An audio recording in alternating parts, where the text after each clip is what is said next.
प्रसन्न हो। ये वो ठीक। हाँ, नहीं, ठीक ही रहना चाहिए। हम आपको अपने प्रभु का विधान बताते हैं थोड़ा सा।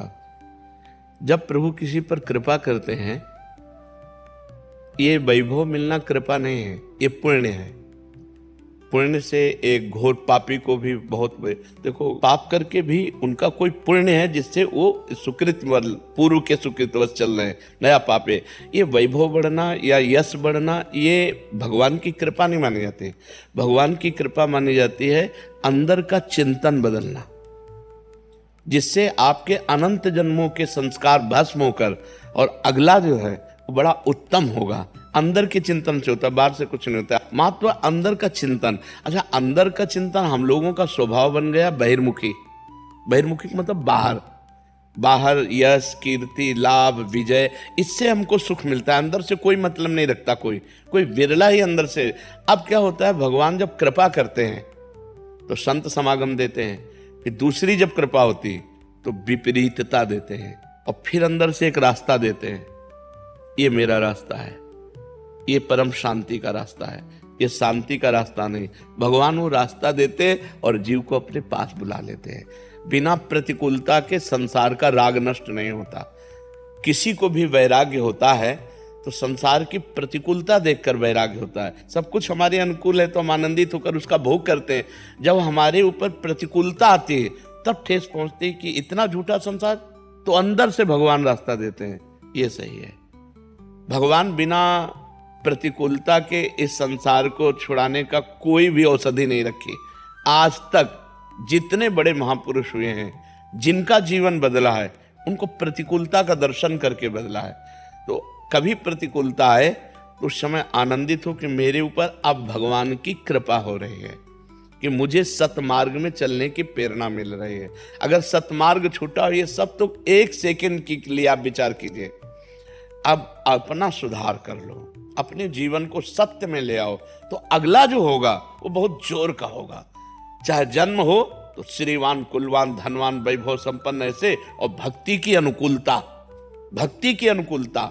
खास बात श्रीवान, धनवान, कुलवान नहीं, खास बात भक्ति की अनुकूलता। अगर इस जन्म में भगवत प्राप्ति नहीं हुई तो भगवान श्री कृष्ण ने गीता में कहा है कि मेरे भक्त का नाश नहीं होता।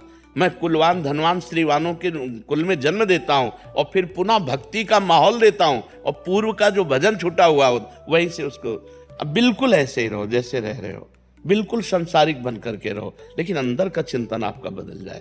अंदर के चिंतन में आपकी यश की भावना न रह जाए, अंदर के चिंतन में आपको धन बढ़ाने की भावना न रह जाए। अंदर का चिंतन हो जाए, प्रभु बहुत जन्म व्यतीत हो गए, अब एक बार आपसे मिलना चाहती हूँ, एक बार आपसे मिलना चाहते हैं प्रभु, मुझे आप चाहिए, अब संसार नहीं। तो बात बन जाएगी, तो बात बन जाएगी। तो इसलिए आनंद पूर्वक भगवान का नाम जप करो, बिल्कुल चिंता मत करो। बाबा, क्या नाम जप से हो जाएगा पूरा? ये हम अपने जीवन का अनुभव बताते हैं। सांख्य योग और अष्टांग योग और कर्म योग और भक्ति योग, चारों योगों में प्रवेश रहा है। पहले हम सन्यासी रहे हैं 20 वर्ष सन्यासी रहे काशी विश्वनाथ जी। तो हम सांख्य योग, अष्टांग योग, जो अष्टांग योग है ना, अष्टांग योग, कर्म योग, इन तीनों को अच्छी प्रकार जान करके और फिर भक्ति योग में आए हैं। स्वयं भगवान शंकर से बढ़कर कोई ज्ञानी तो नहीं ना, सनकादि से बढ़कर कोई ज्ञानी नहीं। वो हरिशरणम हरिशरणम सनकादि हर समय जपते रहते हैं। भगवान शिव राम राम राम राम राम राम जपते रहते हैं। हम वृंदावनवासी प्रिया प्रीतम के उपासी, तो जो राम में राह है वही राह है, जो धा है ये रस देने वाली वस्तु है। तो हम राधा राधा राधा राधा, मतलब आप ये समझो कि हमारी इतनी तार्किक बुद्धि रही, हमारी श्रद्धालु बुद्धि नहीं रही। सन्यासी की जो बुद्धि होती है वो तर्क प्रधान होती, कसौटी पर कसने पर।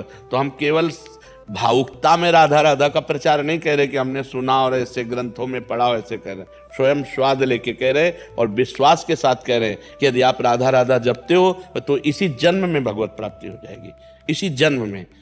जैसे किसी से कहा जाए कि तुम सत्य बोलो, मंदिर में चढ़ के बोलो, तो हम मंदिर में नहीं, हम वृंदावन में बैठे हैं। करोड़ों मंदिर इसकी समानता नहीं कर सकते, भगवान का परम धाम है।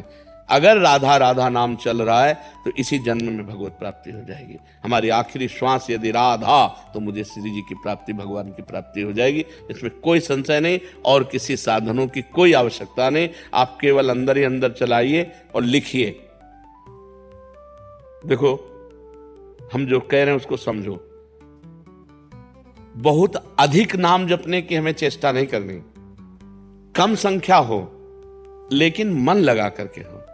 जैसे हम, अब देखो, आप लिखो राधा, अपने दिमाग में लिखो, खुले नेत्रों लिखो, या बाहर बाहर देखो, दिखाई दे रहा है राधा लिखा हुआ, वही कान में सुनो राधा, वही अंदर उठाओ राधा, ये तीनों का एकाकार हो जाए तो ये करोड़ों नाम जप के बराबर है।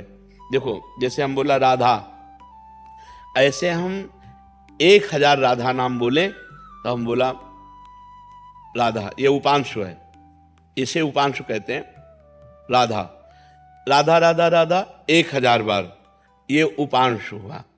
अब ये ऐसे उपांशु हम 10,000 बार जप करें, अंदर देखते हुए बोले राधा, उपांशु 10,000 बार नाम जप करने का फल एक बार मानसिक में है। इतना बड़ा फल है ये। ऐसे राधा राधा राधा चल रहा है, नेत्रों से हम उसे देख रहे हैं, कानों से उसे सुन रहे हैं। आप देखना कि अगर मन भगेगा तो आप लिख नहीं पाओगे राधा नाम, अगर लिख रहे हो तो मन भगेगा नहीं। तो चाहे 10 बार लिखो, 100 बार लिखो, लेकिन एक अभ्यास बनाओ ऐसा कि कुछ समय शांति से स्नान आदि करके बैठ गए और राधा राधा लिख रहे हैं, उसी का चिंतन कर रहे हैं। इसे अपना जीवन बना लो, फिर आप परिणाम में खुद देख लेना। कोई घाटे का सौदा तो है नहीं, ठीक है। ये सखी को दे दे, ठाकुर शिव जी की है।